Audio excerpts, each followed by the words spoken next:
Hello everyone.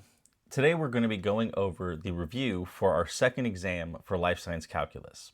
So if we look at this first problem, it says, consider the parabola y equals 5x minus x squared.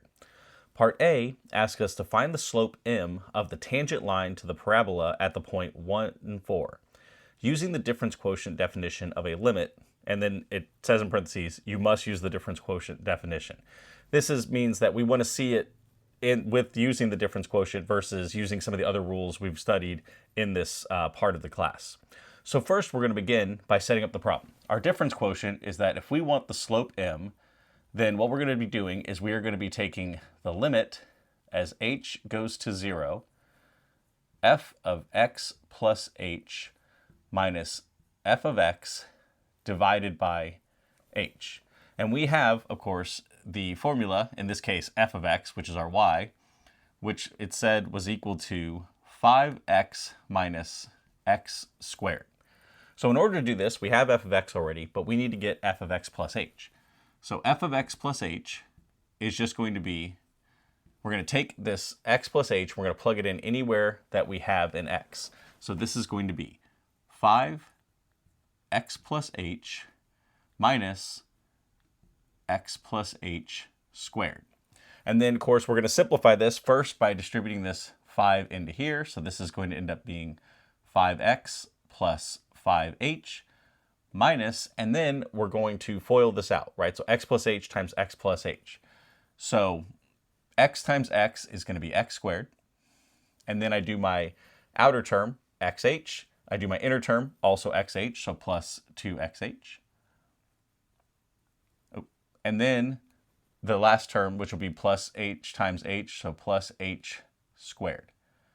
And then what we're going to do is I'm just going to distribute this negative, just so we have it easy to put into our quotient, difference quotient. So 5x plus 5h minus x squared minus 2xh minus h squared. And now we have everything we need to solve for our slope using our difference quotient. So this is going to be equal to the limit as h goes to 0, f of x plus h, which is going to be 5x plus 5h minus x squared minus 2xh minus h squared all over, and then minus f of x, which is going to be our original 5x minus, so minus and minus is plus x squared. And then all of this is over h. So now what we're going to do is we're going to do some cancellation, right? We have 5x, we have minus 5x. We have minus x squared, we have plus x squared. So this is going to leave us with the limit as h goes to 0, 5h minus 2xh minus h squared over h. Now you'll notice that every single one of these terms has an h in it. So what we're going to do now is we're going to pull that h out. So limit h goes to 0, h, so if we pull h out, 5h becomes 5, minus, if we pull h out of 2xh, this becomes 2x. And then if we pull h out of h squared, this is going to be minus h. This is still divided by h. We're going to cancel these h's, and we'll be left with the limit as h goes to 0, 5 minus 2x minus h.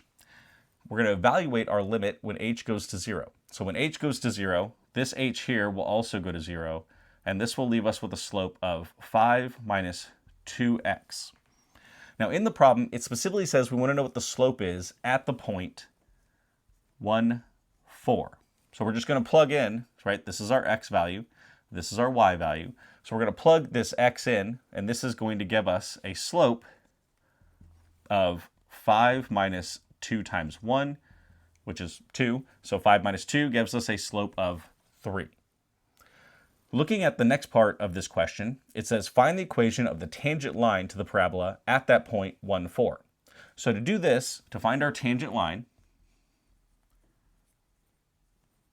we are going to use our point slope formula. So y minus y1 equals m x minus x1 and we're going to plug in our x and our y values at that point. So this is going to be y minus 4 equals our slope that we just found of 3, x minus our x value of 1. Distribute this 3, so we get y minus 4 is equal to 3x minus 3, and then I'm going to add 4 to both sides, and this is going to give me y equals 3x plus 1. And this is our tangent line with a slope of 3 at this point, 1, 4, to the parabola 5x minus x squared. For our next problem, we want to find the equation of a tangent line to the curve at a given point, and we want to show our work. So we have y equals x cubed minus 3x plus 2, and the point is 320. Now notice in this problem, I didn't specifically tell you to use the quotient rule, meaning when I say to show your work, what I mean is use whatever rule you want, but show how you did it. So in this case, we have y equals x cubed minus 3x plus 2. And our point that we're finding the tangent line for is 320. So when we take the derivative of this, if we want to figure out what is the derivative, y prime, this is the same thing as taking the derivative, d dx, right? We're taking the derivative with respect to x of x cubed minus 3x plus 2. And of course, using our derivative rules, we know that we can take the derivative of f of x plus or minus g of x would be the derivative of f of x plus or minus the derivative of g of x. So this is going to be equal to d dx of x cubed minus, I'm just going to pull the 3 out because we also know from other rules that if we have the derivative of a constant times f of x, it's the constant times the derivative of f of x. And then plus the derivative of 2. And of course, if we wanted to take it one step further, we could also take the fact that the derivative with respect to x of x cubed is actually the derivative with respect to x of x, and then the whole thing is cubed, but we don't really have to go that far. So now what we're going to do is we're going to use our power rule to solve for this one. So this is going to be the derivative of x cubed, which is going to be, we're going to bring down the 3x, and then to the n minus 1. So 3 minus 1 gives us squared. Now we have minus 3 derivative of x. Well, the derivative of x, if you think of it as x to the 1, becomes 1x to the 1 minus 1, or 1x to the 0, which would just be equal to 1. So we get minus 3. And then we take the derivative of a constant. The derivative of a constant is always equal to 0. So we're left with 3x squared minus 3. And that is what our derivative is. Now to find our slope for our tangent line, our slope is just the derivative, but we're specifically doing it at this point, meaning we're going to plug in 3 for x, right? Because x is 3, y is 20. So this is going to be 3 times 3 squared minus 3. So we take 3, we square it, we get 9. Times 3 is going to be equal to 27. And then 27 minus 3 is going to give us 24. So we have a slope of 24 at the point 320. And now what we want to do is we want to find the equation for our tangent line. So just like last time, we're going to use our point slope formula. Y minus y1 equals mx minus x1. And we're going to plug in our values that we have. So I have y minus, my y value is going to be 20, equals my slope of 24, x minus, and then my x value of 3. So this is going to be y minus 20 equals 24x, and then 24 minus 3, which is going to be, let's see, 48, and then 72. So minus 72. So next what I'm going to do is I'm going to add 20 to both sides. And this is going to give me y equals 24x minus 52. And this is the equation for our tangent line to this original function, x cubed minus 3x plus 2, at the point 320. For our next problem, it says to find the equation of the tangent line to the graph of y equals g of x at x equals 5. And g of 5 is equal to 1/2, and g prime of 5, or the derivative of g at 5, is equal to negative 4. So I'm going to write down the information that we have. We have that y is equal to g of x, and we're doing it at 5. We have that g of 5 is equal to 1/2, and we have that g prime of 5 is equal to -4. So let's think about what this information is telling us. This is telling us that this function y, which is equal to g of x, at the point 5 is where we want to find our tangent line.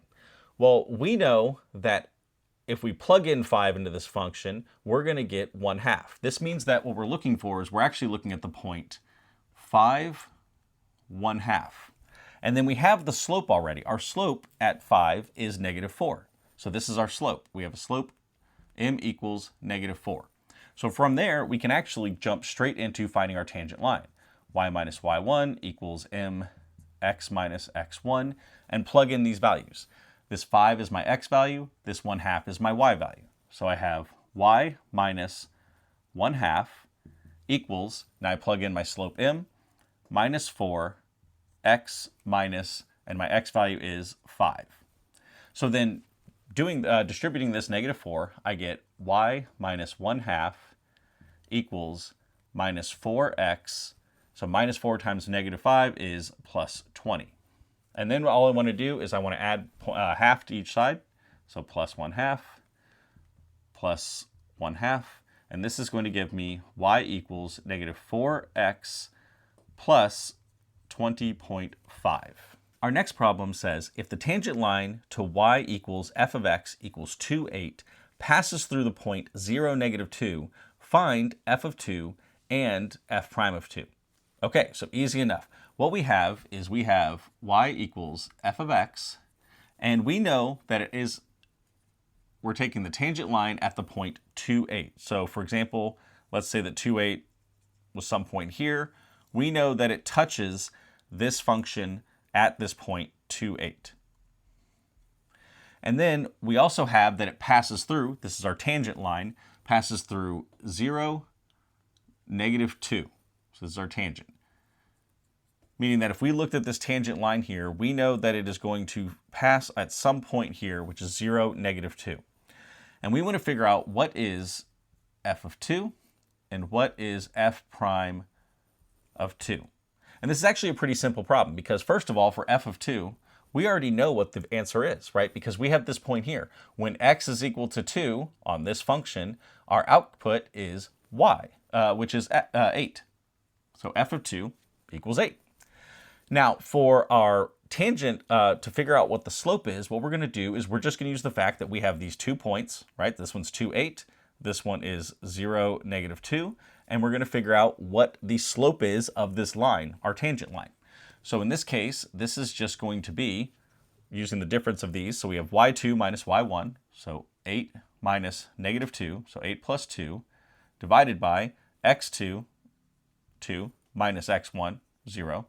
So this is just going to be 8 plus 2 is 10, divided by 2 minus 0 is 2, so we get a slope of 5. For our next question, it says to use the graph of f of x and to sketch the graph of f prime of x. So pretty much what we're doing is we're looking at this function, we're trying to look at what's happening with it to then find what our derivative graph looks like.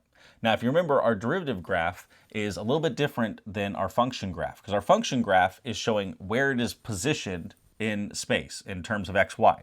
Our derivative graph is telling us where it falls based on whether it's positive, negative, or 0, right? So anything that is in quadrant 1 or 2 means you have a positive derivative, meaning you are sloping upward.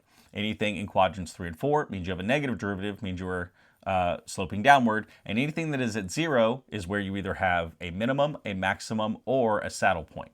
So if we look at our original function, we know that we are going from negative infinity up to whatever this point is here, right? Because right here, we have a tangent equal to 0. So what I'm going to do is I'm going to put a dot right there to represent where we're going from negative, and now we get to see what happens on the other side of that tangent, or our tangent line being equal to 0. Well, now it looks like we go positive. So if we look here, this entire time, we have a positive slope until we get to this point where, again, we have a 0 tangent, meaning that we're going to, again, have a point here where it's either a maximum, minimum, or a saddle point.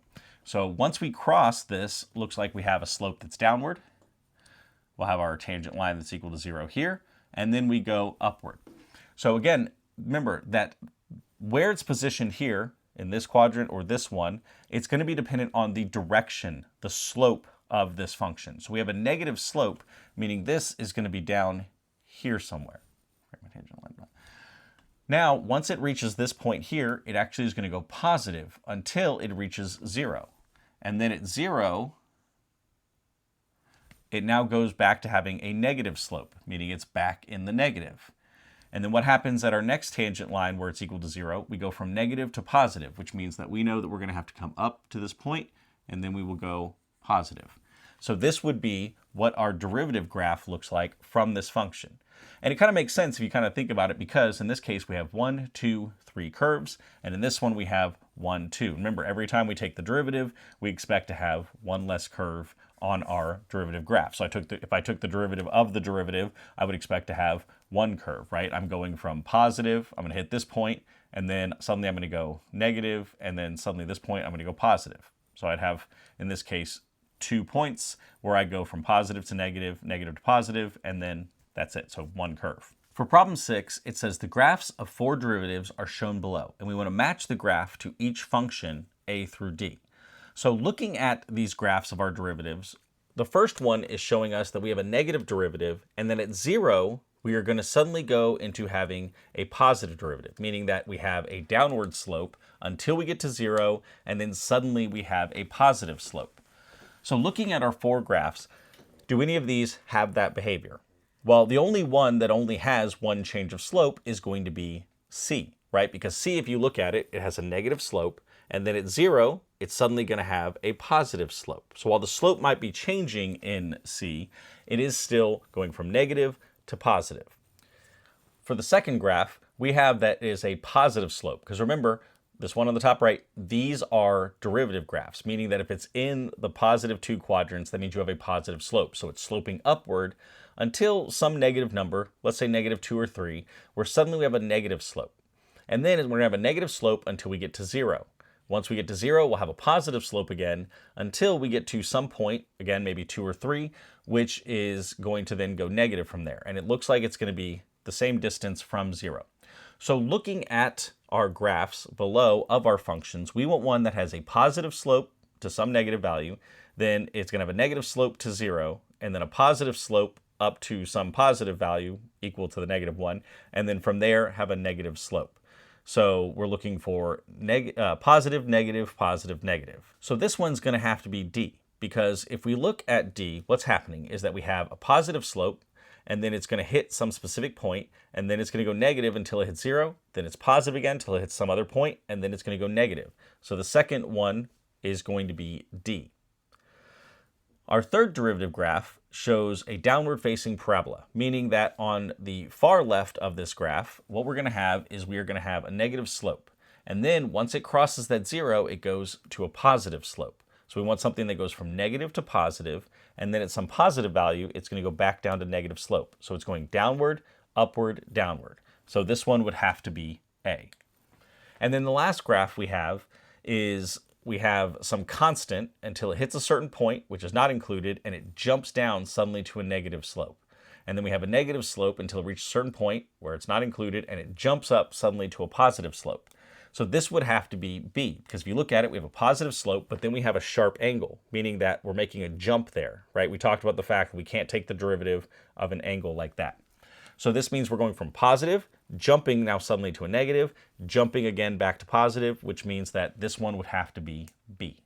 For the next problems, they say to show the differentiation rules used. So what this means is basically one of two things. I'm either looking for you showing how the rule works, or at least labeling what rule you would use. So for example, let's say we look at 7, where we have f of x is equal to 234.5. Well, right now, you already know the answer, but what I want you to do is I want you to say, okay, well, if I want the derivative f prime of x, which is going to be d dx of 234.1, you can just say that this equals 0, and then how do you know it's equal to 0? And it would just be derivative of a constant. So that's really all you have to do for a problem like this, right? You can do this in your head, but I just want to know, how do you know this is true? Number 8, same thing, differentiate the function, show the differentiation rule. So we have f of x is equal to 7/6 x to the 12th. So if I wanted to show this actually using the rules, what I would do is I would start by taking the derivative d dx of the entire thing, 7/6 x to the 12th. And then I'm going to pull the 7/6 out. That is going to be one of my derivative rules, which would give me d dx x to the 12th. And then what you could do from here is you could just say that I'm going to solve this. This is going to be 7/6 and then times 12 x to the 11th, and then figure out whatever this value is using our power rule. So then, of course, doing that, this is just equal to 14x to the 11th power. And we use the power rule to figure out what the derivative of this x term was, and technically we use the fact that we could pull a constant out. For number 9, we have f of t is equal to t to the 8th power plus 5. So in order to find the derivative of this, right, we take the derivative of the entire thing, d dt of t to the 8th power plus 5, which really means that we're taking d dt t to the 8th plus d dt of 5. And then, of course, we can just solve this. This is going to be 8t to the 7th and then plus 0. And this is based on our power rule and also derivative of a constant. Number 10, we have a of s is equal to negative 19 over s3. Now, there's actually a couple ways you could solve this, and both of them would be equally correct. Now, the easiest way to do this would be first to rearrange this. So when I'm taking the derivative of minus 19 over s cubed, this is the same thing as I'm taking dds, right, taking the derivative with respect to s, of negative 19, and then I'm just going to use a negative power to bring this up to the denominator, or sorry, bring this up to the numerator. So it's be s to the negative 3rd power. And now this becomes a lot easier to do, right? Because I'm going to pull this constant out. So this is going to be equal to minus 19 dds s to the negative 3rd power. Now, using our power rule, I'm going to bring down a negative 4. So this will be minus 19 times negative 4 s to the, to the negative 3, and this will be s to the negative 4th power. The negatives are going to cancel, and I'm going to get that this is equal to 57 and then s to the negative 4, so over s to the 4th power. All I had to use for this was my power rule. An alternate way that you could have solved this is you could have used our quotient rule, right? You could think of this as your f term, this is your g, and then you could have done g f prime minus f g prime over g squared, and then, of course, take the limit, or, sorry, not take the limit. So in this case, what you would get is you would get your g doesn't change, so this would be s cubed times the derivative of a constant, which is going to be equal to 0, minus, now you got your constant, which is minus 19, and then times the derivative of your s cubed, which is going to be 3 s to the negative 4th, sorry, to the positive 4 because it's just the g, not over anything. And then g squared, which is going to be s cubed squared. So this one is going to go to 0. Again, we're going to get minus a negative. This is going to give you a positive. 19 times 3, again, it's 57. So 57 s to the 4th power divided by s to the, so this is going to be s to the 6th power. And then if we were to divide out the s squared at the top with this s to the 6th, we'd be left with s to the 4th power, which if you look is the exact same thing, 57 over s to the 4th power. But in this case, we use the quotient rule. So you're more than welcome to use either one, though I would probably use the power rule because it's a lot faster, it's a lot simpler. Problem 11 asks us to find, same thing, differentiate the function. We have y equals e to the x plus 3 plus 9. So if we were to take the derivative of this entire thing, and then it becomes the derivative of this first term, d dx, e to the x plus 3 plus d dx 9. First thing, let's look at this constant, right? Derivative constant is just going to go to 0, so I can just ignore that one. And I'll just, right here, just so I keep track of it, I took the derivative of a constant. Now I need to take the derivative of e to the x plus 3. Now, if you remember, whenever we're taking the derivative of e, this is actually going to be using the chain rule, because first things first, derivative e to the x plus 3. This is going to be e to the x plus 3 times, now you take the derivative of whatever is inside. So the derivative with respect to, let's just actually write it down, d dx x plus 3, which is going to be the derivative of x is equal to 1, derivative of constant equal to 3, so this is, or sorry, equal to 0. So this is just going to be e to the x plus 3 times 1, which is going to be e to the x plus 3. And that was using the chain rule. For problem 12, we want to find the equation of the tangent line to the curve at this given point. So we have y equals x to the 4th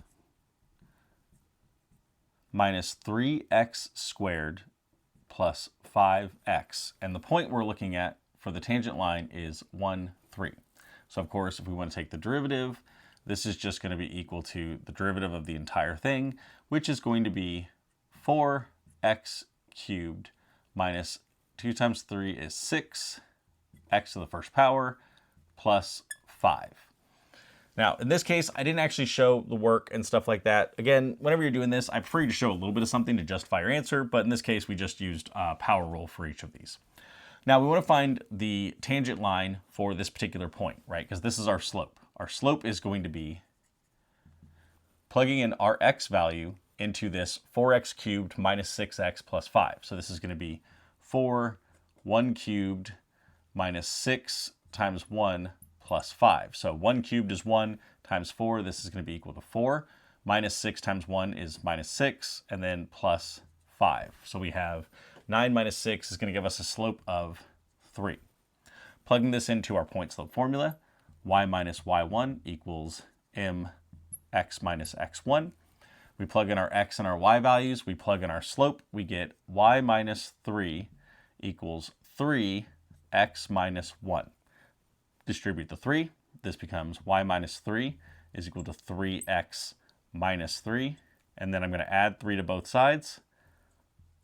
And this is, of course, going to cancel. And I'm going to get y is equal to 3x.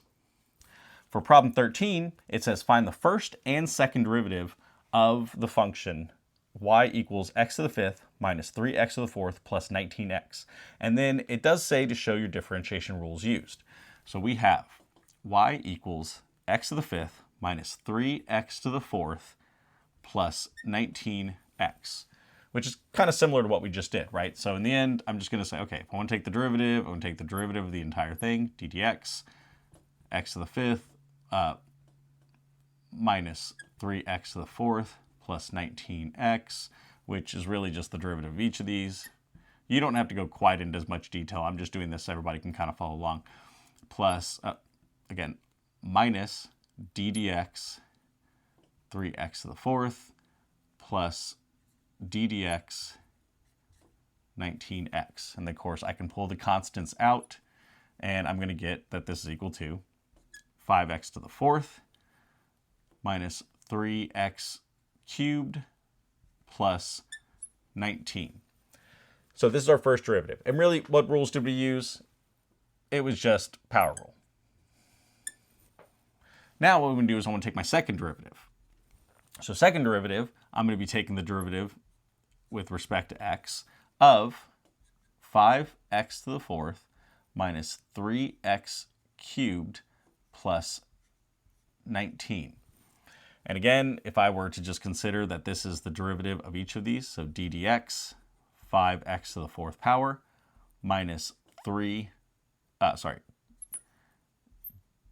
dx 3x cubed plus d dx 19. So again, I'm going to bring my 4 down. This is going to become 20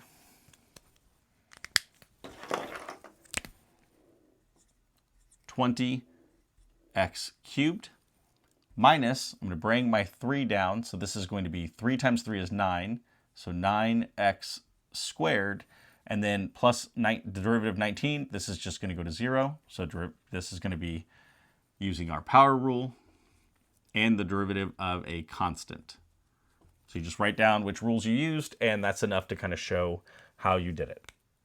Problem 14 says, if a ball is given a push so that it has an initial velocity of 5 meters per second down a certain inclined plane, then the distance it's rolled is d equals 5t plus 7t squared.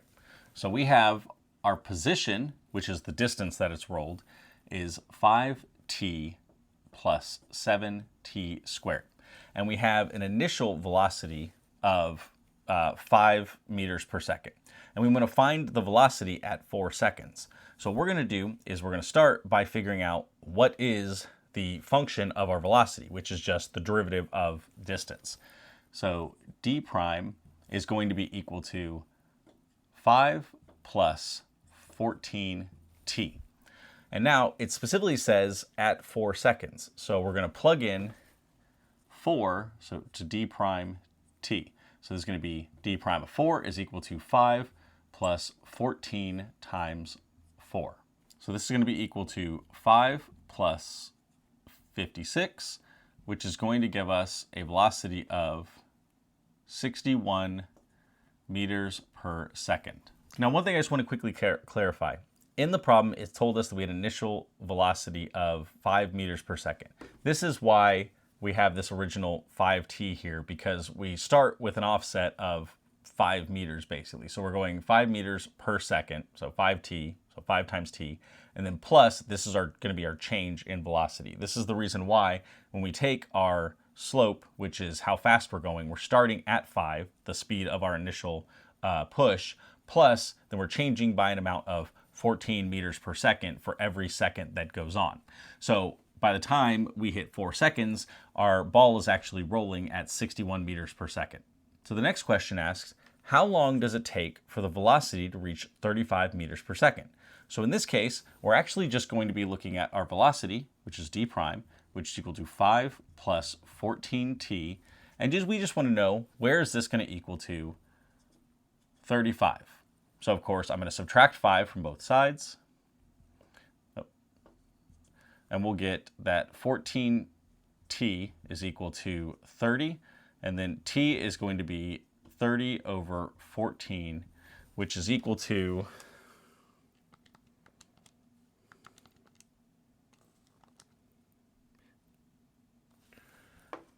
2.14 seconds. Also, I want to point out for a real quick correction, when I posted the solutions to this, I actually did this one wrong, where I flipped the numbers for some reason, but this is the actual correct value. It should be 2.14 seconds because it's 30 divided by 14. On the solutions, I flipped them for some reason, I did 14 divided by 30. For problem 15, we have the function f of x is equal to 1 plus 2x squared times 3x minus x squared. And we actually want to solve this in 2 different ways. So taking the derivative using our product rule, I'm going to have f prime of x equals, I'm going to leave my g term alone. So this is going to be 3x minus x squared times. And then I'm going to take the derivative of my f. So derivative of 1, which is a constant, is 0. So then for derivative of 2x squared, bring the 2 down, this is going to give me 4x. And then plus, now I'm going to take the derivative of I'm going to leave my f alone. So this is going to be 1 plus 2x squared times, and I'm going to take the derivative of g of x. So in this case, we have 3x, the derivative of this is just equal to 3, minus, and then the derivative of x squared is going to be 2x. So now what I'm going to do next is I'm going to first distribute this 4x into each of these. So this is going to be 3x times 4x is going to give me 12x squared.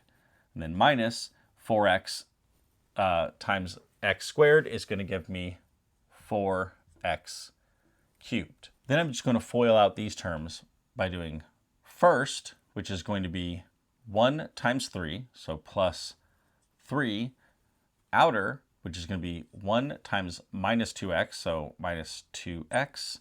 I'm going to have inner, so 2x squared times 3, which is going to be plus 6x squared. And then last, which is going to be 2x squared times negative 2x squared, or minus 4x cubed. Now I'm going to look to see if there's any cancellation. So if we look at our cube terms, I have minus 4x cubed, this should be minus 8x cubed. Now we're going to look at our squares. We have 12x squared plus 6x squared is 18x squared. Those are taken care of. Minus 2x plus 3. For the second part, we're going to start with our function and we're going to multiply it out first. So we have 1 plus 2x squared times 3x minus x squared. And just like before, we're going to FOIL this out. So first, I'm going to get that this is equal to 3x outer, which again, this would be minus x squared, inner, which is going to be 2 times 3, so plus 6x cubed, and then last. So this is going to be minus 2x to the 4th power. And I'm now going to take the derivative of this f of x. So f prime of x, this 3x is going to become 3. This minus 2x squared is going to become minus 2x. 6x cubed is going to become 18x squared. And then minus the minus 2x to the 4th power, bring the 4 down, this becomes minus 8x cubed. Rewriting it to look like what we had here, which this is just basically the opposite order, this is going to be minus 8x cubed plus 18x squared minus 2x plus 3. And if you compare, we get the exact same answer for both, which is exactly what should happen. For number 16, we have the function g of t is equal to 3t to the 4th power sine of t. And we want to differentiate this and then just say what rules we use to do this. So when we take the derivative, g prime of t, we can view this as two different parts, right? We've got 3t to the 4th, which is going to be our f. We've got sine of t, which is going to be our g. So this is going to be using the product rule. So when I take the derivative of this, if you remember, it's going to be gf prime plus fg prime. So first part, I'm going to leave my g alone. So this is going to be sine of t times, now I need to take the derivative of my f. So I'm going to bring the 4 down. This is going to be 12t cubed plus, now I'm going to leave my f alone. So this is going to be 3t to the 4th power times the derivative of sine of t, which is just going to be cosine of t. And then, of course, just rewriting it just to make it look a little cleaner, I'm just going to move my 12t cubed in front. So we have 12t cubed sine of t plus 3t to the 4th times cosine of t. For 17, we have y equals e to the x divided by 5 plus x. Now, this is, of course, going to be using our quotient rule, which states that it's going to be gf prime minus fg prime over g squared. So e to the x is our f, 5 plus x is our g.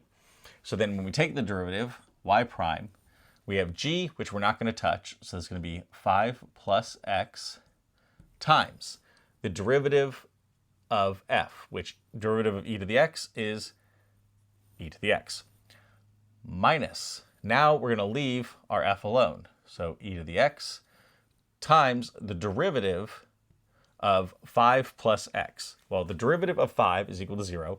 Derivative of x is equal to 1. So this is just going to be times 1. Divided the entire thing by 5 plus x squared. So now what I'm going to do is I'm going to simplify it a little bit. by pulling out the fact that both of these have an e to the x, this is going to be e to the x 5 plus x minus 1 over 5 plus x squared. The 5 and the negative 1 cancel a little bit, leaving me e to the x 4 plus x over 5 plus x squared.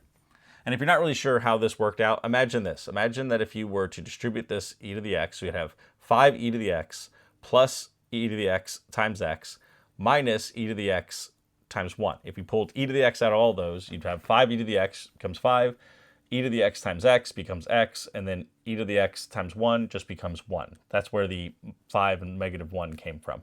Number 18 says to, again, differentiate. We have g of x equals 9x minus 5 over 3x plus 1. So again, we're going to be using our quotient rule, which is going to be gf prime minus f g prime over g squared.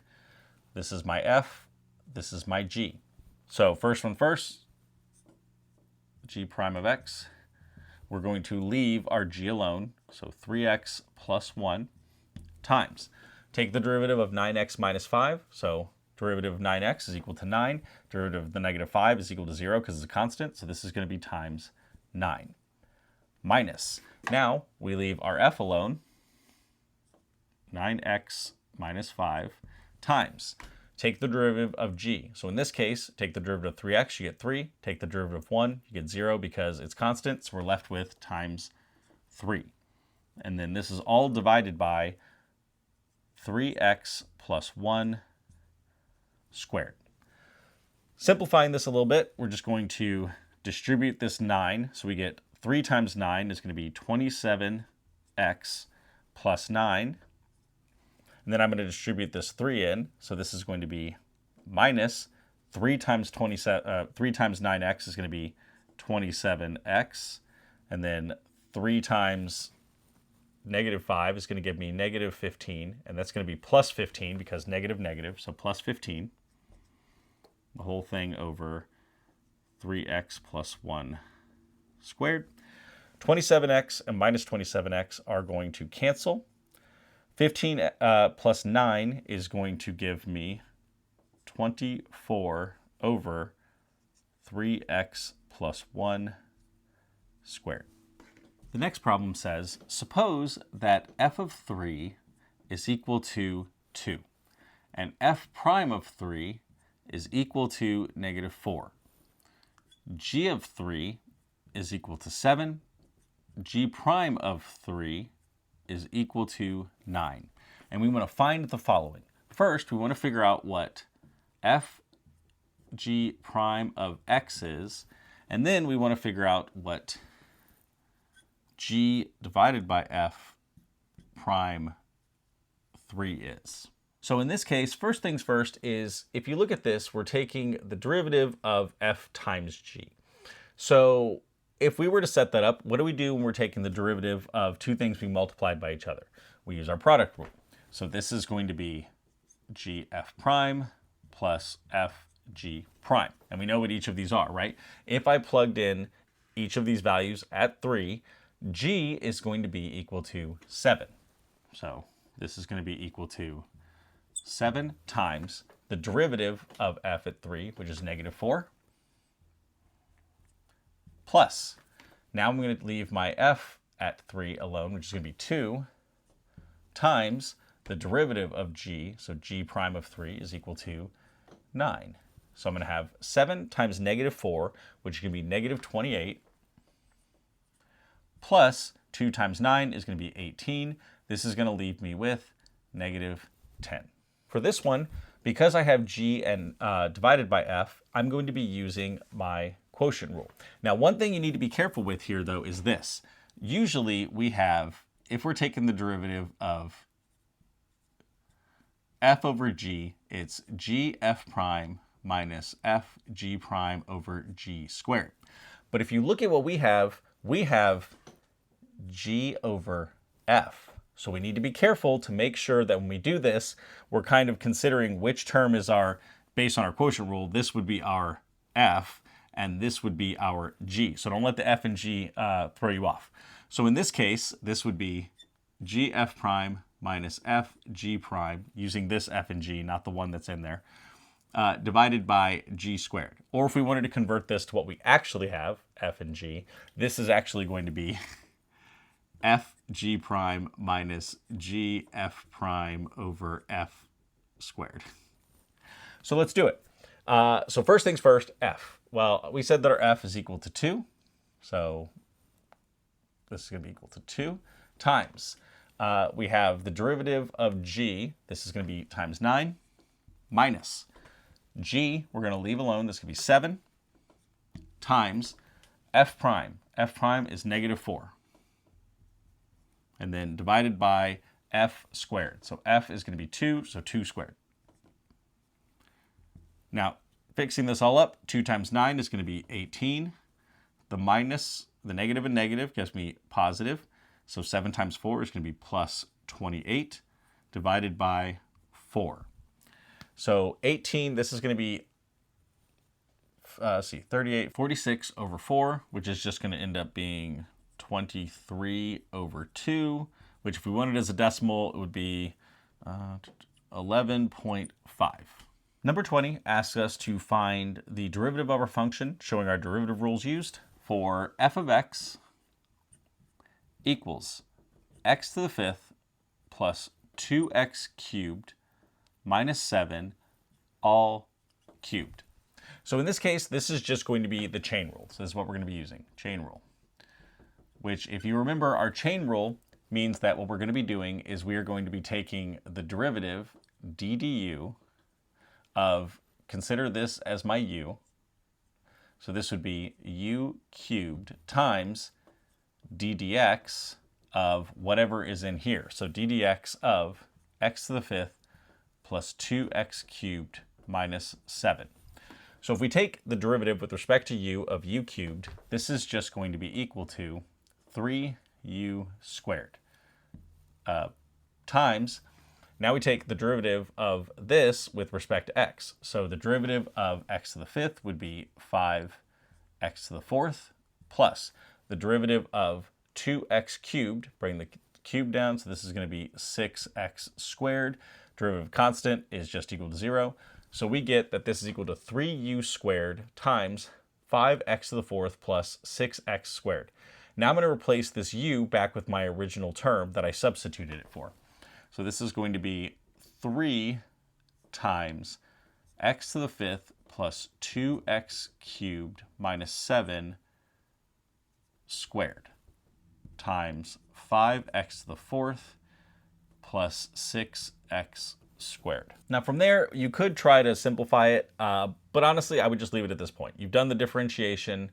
I don't think anything's going to cancel, because basically what we'd have to do is we'd have to distribute this. We'd have to take this, square it, which would give me an x to the 10th, we have a bunch of stuff like x to the 8th, x to the 6th, stuff like that. And then we'd have to multiply it by this. We'd get a lot of really big x terms. We don't have a lot of negatives, so I don't think there'd be a ton of cancellation. So I would just leave it in this form. Next, we have the function y equals 4x minus 2 cubed times 5x squared minus 1 to the 6th power. And we want to take the derivative of this. If we consider that this is f and this is g, this means we're going to be using our product rule. So we're going to have gf prime plus fg prime again. But it's going to be a little trickier this time, because when we're taking our derivatives, because we have this like 4x minus 2 cubed and this 5x squared minus 1 to the 6th power, we're going to have to use the chain rule whenever it comes time to use the derivative. So let's find the derivative of this entire thing. So y prime equals, leave g alone, so this is going to be 5x squared minus 1 to the 6th power times. Now we take the derivative of f. So this is going to be, take the derivative of the outside, so times 3, leave the middle alone, 4x minus 2 squared times, now we take the derivative of the inside. So derivative of 4x becomes 4, derivative of minus 2 becomes 0, so this just becomes times 4. plus, now we're going to leave our f alone, which is going to be 4x minus 2 cubed, and we're going to take the derivative of g. So this is going to be 6, leave the middle alone because of the chain rule, 5x squared minus 1 to the 5th power, and then we're going to take the derivative of the inside, which derivative of 5x squared is going to be 10x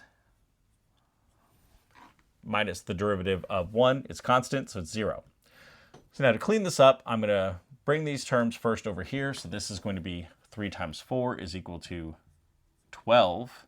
And I've got 5x squared minus 1 to the 6th times 4x minus 2 squared plus, and then I've got 6 and 10x. So this is going to be 60x.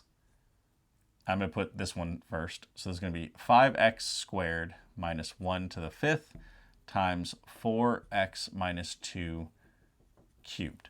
Now you might wonder, why did I change the order of this one? And it's mostly so that you can see that once we get to this point, you might notice that we have a lot of overlap between terms on these two parts. We have 12 and we have 60x. What do they have in common? We have 5x squared minus 1 to the 6th, 5x squared minus 1 to the 5th. We have 4x minus 2 squared. We have 4x minus 2 cubed. So what I'm going to do is I'm going to pull out anything that these terms have in common. So the first thing I'm going to pull out is I'm going to pull out 12. So if I pull 12 out from here, this is going to be left with 1. This one is going to be equal to 5. So 5x. So we have, let's put it this way. I'm going to put some space. So this one, it's not going to have anything. This one is going to be 5x. Now, if we look at this term here, 5x squared minus 1, this one also has 5x squared minus 1. So we look for what they have in common. Well, they both have to the 5th power in common. So this is going to be 5x squared minus 1 to the 5th power. Now, because I didn't take care of all of these, this one is still going to be 5x squared minus 1, but it's only to the 1st power this time. Now let's look at our 4x minus 2. So this one has 4x minus 2 squared. This one is 4x minus 2 cubed, meaning that this one is going to stay in here. So this is going to be 4x minus 2 squared, which is going to cancel with this one, right? So cancel that, cancel that, cancel this, cancel that. This is going to be times, so 4x minus 2. And that should pretty much take care of everything. So I'm going to rewrite this just to make it look a little cleaner now. So this is going to be 12 times 5x squared minus 1 to the 5th power, 4x minus 2 squared, and then times 5x squared minus 1 plus, now I'm going to distribute this 5x. This is going to be 20x squared minus 10x. And then, of course, we have 5x squared, 20x squared. This is going to give me 25x squared.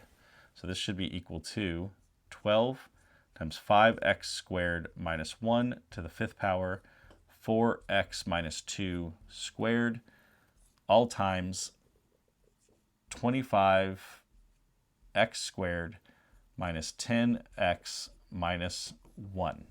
And this is probably the simplest form we're going to get into, short of having to do a lot of, we'd have to take 5x squared minus 1 to the 5th power. If we decide to distribute that out, that would take a lot of steps. So this is where I would pretty much leave this one too, because it did allow me to combine some of my terms together. Problem 22, we have that y is equal to 7 to the 9th power to the x power cubed. And if you remember, we actually did an example like this in class when we took the derivative of this. So what it's going to be is it's going to be basically kind of like the chain rule. We're going to have 7 to the u, which is going to be 9 to the x to the cube. 7 to the 9 to the x to the cube.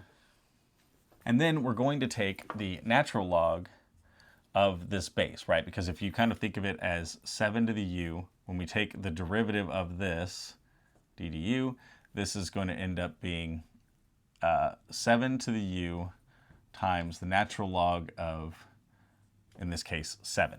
So we're going to get natural log of 7 times.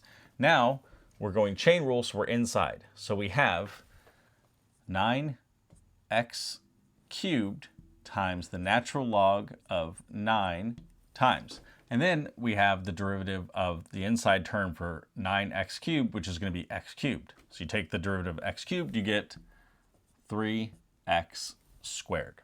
So then the derivative of 7 to the 9th power to the x power cubed would be 7 to the 9 to the x to the cube, natural log of 7 times 9x to the 3, natural log of 9 times, and then of course the derivative of x cubed would be 3x squared. Number 23, we have y equals cosine of sine of cosine of x. And we want to find out what is the derivative. So of course this is going to be using our chain rule.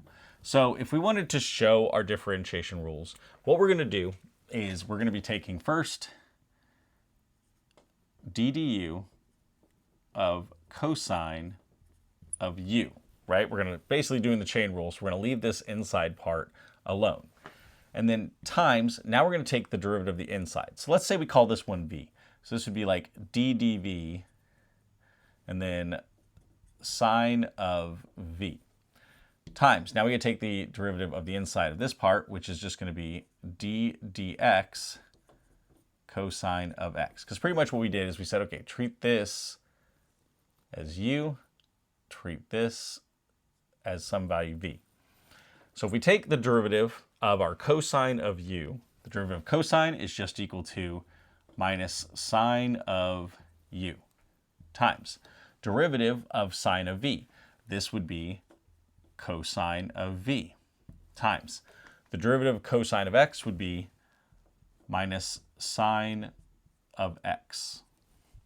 Now we're going to resubstitute back in. So we have our u is equal to sine of cosine of x. So this is going to be equal to minus sine of cosine of x times, we're going to plug our v back in, which is cosine of x. So this is going to be cosine of x times, and then of course this one is still just going to be negative sine x, but because all these are multiplied by each other, all I'm going to do is I'm just going to bring that negative to the very front, and it's going to cancel with this negative, and we're going to have sine of cosine of x times cosine of x times sine of x. Okay, we're on the penultimate problem. Find the derivative of the function, showing the differentiation rules, of f of x equals 9x times natural log of 6x minus 9x. So in this case, what we're going to do is we're going to actually have to look at it as sort of two parts. The first is, how do we take the derivative of this, right? Because we have the derivative of some function, let's call this f of x, plus or minus another function, g of x. Then we're just take the derivative of this and the derivative of this separately. But then this first one, we have 9x times natural log of 6x. That's product rule. So what we're going to have to do to find our derivative is, first of all, this would be the derivative of the entire thing, d dx of 9x times natural log of 6x minus 9x. And then I can actually split this to the derivative d dx of 9x natural log of 6x minus, I'm just going to pull the 9 out, 9 d dx x. So let's now focus on this part, right? We've got, if this is our f term, this is our g term, and we have to do the product rule, this derivative is going to be, leave the g alone, so it's going to be natural log of 6x, take the derivative of 9x, which is going to be 9, plus, now we are going to leave f alone, so 9x times the derivative of the natural log of 6x. So this is just going to end up being, so natural log, when you take the derivative of that, it's 1 over 6x. And then you take the derivative of the inside, which is just going to be 6. So 6 over 6, those are going to cancel. You're going to be left with 1 over x. This is, of course, so minus 9. This x, whenever we take the derivative of x, equal to 1. So this is equal to 9x times 1 over x. This x is going to cancel with this, and we're going to be left with natural log of 6x times 9 plus 9 minus 9. So these 9s will cancel, and I will be just left with 9 natural log of 6x. For our last problem, we have f of x is equal to the natural log of the 7th root of x. And we want to take the derivative of this. Before we do this, I'm first going to rewrite this 7th root as a power. So this will be the natural log of x to the 1/7 power. So whenever we take the derivative of a natural log, what we're going to do is the value is going to be 1 over whatever is within the natural log. So this is going to be x to the 1/7 times. Then we have to take the derivative of whatever is inside the natural log. So x to the 1/7, this is using our power rule. We're going to bring down 1/7 times. So 1/7 minus 1, which would be 1/7 minus 7/7 would be x to the negative 6/7. Rewriting this back into all into one form, what we'll have is just to keep it consistent for now, we have x to the negative 6/7 divided by 7x to the 1/7. Because this is negative, I can bring this down to the bottom. This is going to equal 1 over 7x to the 1/7 times x to the 6/7. Whenever I have x to the 1/7 times x to the 6/7, I can multiply these two things, which would mean I add the powers. So 1/7 plus 6/7 is just going to be 7 over 7. So this is going to leave me with 1 over 7x.